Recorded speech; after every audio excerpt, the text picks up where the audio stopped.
Quickly, two quick things. One, Diko Manya Sai Wacho. Owacho niya. The rich rule over the poor. A borrower is a slave to the lender. On the key Proverbs, they usom. Omewo Nyaka idwar pesa. Ibed ngamu omewo. Gimoro ma jaluo osiko ni ka ng'ato nigi pesa ni to okwalo. Okwalo na. A lawyer kaka man ma 30 years ma ng'ato biro tiko nondiek. Ma biro yalo nto nyaka chwada milion 10. To gichulo. IBC ni kitimo presidential election kende. Mineno metimo ni.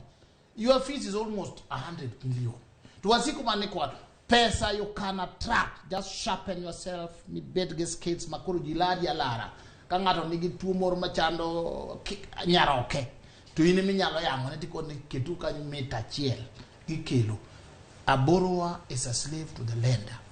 The rich rule over the poor. Meaning ni kidwa rule nyaka bedge pesa. Ne waserma Ruto kwelo, Ruto nigi pesa, kaya nganga pesa ber magadan 2032 kabira biro kode makot pono ten to kachung.